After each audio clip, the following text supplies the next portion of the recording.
रामपुरा नाम का एक खूबसूरत सा गांव था। हर सुबह खेतों में धूप चमकती, मिट्टी में खुशबू उठती थी और दूर से बैलों की घंटियां सुनाई देती थीं। इसी गांव में तीन सबसे अच्छे दोस्त रहते थे, आर्व, राघव और विक्रांत। तीनों हमेशा साथ रहते, साथ हंसते और साथ सपने देखते। बरगद के बड़े पेड़ के नीचे बैठकर उनका हर दिन बीता था।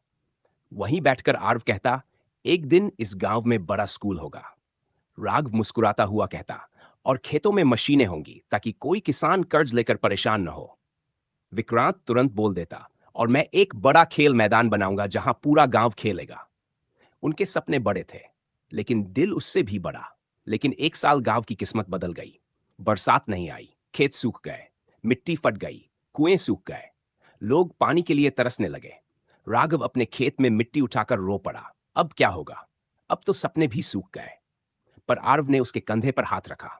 सपने मिट्टी से नहीं टूटते, हार मानने से टूटते हैं। तीनों ने फैसला किया कि अब वे बैठकर आसमान का इंतजार नहीं करेंगे, वे खुद पानी लाएंगे। अगले दिन बरगद के पेड़ के नीचे उन्होंने गांव की मीटिंग बुलाई। सब लोग इकट्ठा हुए। आर्व ने कहा, पास की पहाड़ी में पानी है। अगर हम एक नाला बना ले तो पानी हमारे खेतों तक आ सकता है।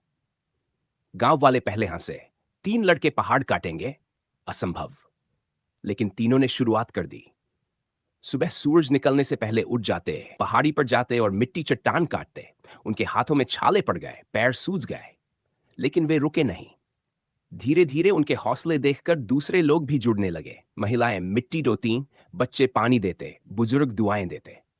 अकेला सपना अब पूरे गांव का सपना बन चुका था। महीनों की मेहनत के बाद एक सुबह चमत्कार हुआ। नाला पूरा हुआ और पानी बहने लगा। गांव खुशियों से गूंज उठा। बच्चे पानी में कूदकर नाचने लगे। औरतें हंसते हुए मिट्टी में पैर रखकर फसल लगाने लगीं। हवा में फिर से जीवन लौट आया। अब जब पानी आ चुका था, सपने पूरे होने शुरू हुए। आरव ने गांव में पहला बड़ा स्कूल बनवाया, जहां बच्चे पढ़ते, कंप्यूटर सीखते और भविष्य के सपने देखते। राघव ने खेती में नई मशीनें और तकनीक लगवाई।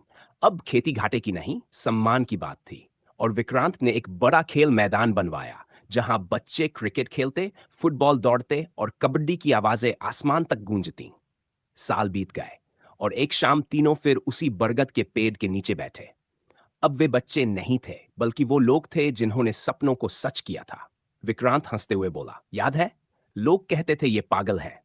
राघव मुस्कुराया, और आज उसी पागलपन ने गांव बदल दिया।